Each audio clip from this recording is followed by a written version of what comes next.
So when you had your treatment, was the subject of fertility brought up with you, and what did that entail, that conversation? When I was first diagnosed, I was told about the quite high possibility that I might become infertile from the chemotherapy, the radiotherapy, or the treatment. And so I was given the option of banking sperm before I started the chemotherapy.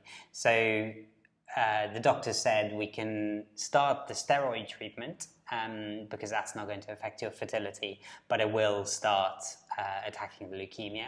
So we were doing something. It wasn't a case of frantically we need to get going with the chemo.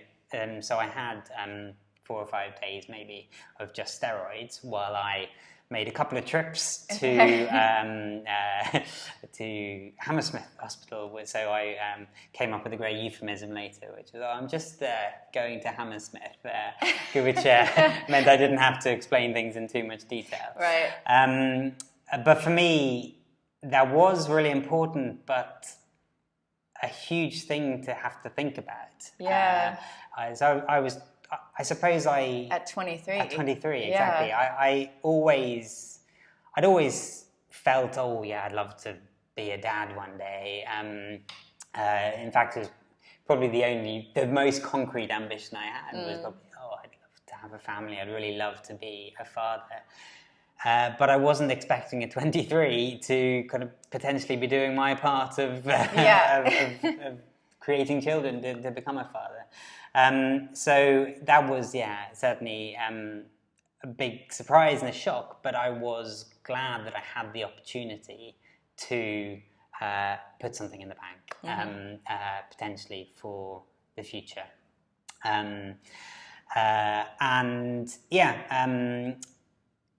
I don't know, I was told at the time that it wasn't necessarily the sort of best quality. They obviously can't guarantee anything. Just because you've managed to freeze sperm doesn't mean things will all be okay in the future.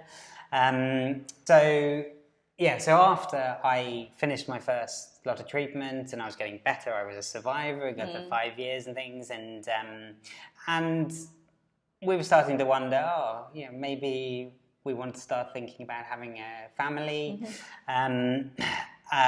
But then, of course, I relapsed. And it's possible after the first lot of chemotherapy and so on that maybe I was still fertile or still had some fertility.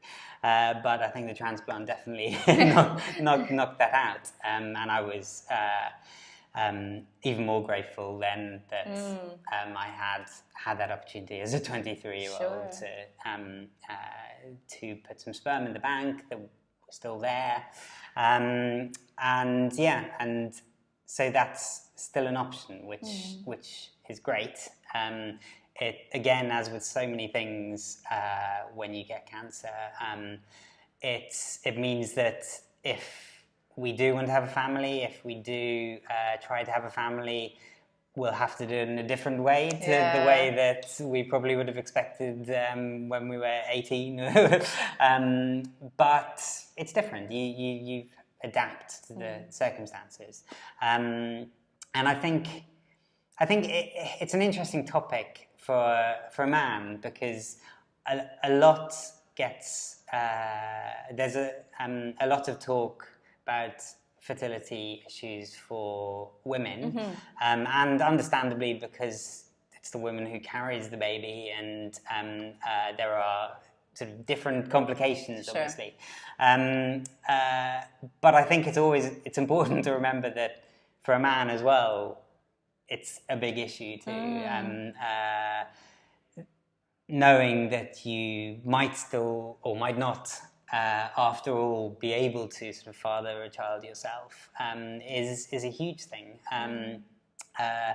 So I'm always pleased when there's an opportunity to bring men into the question as well, and men into the discussion about that.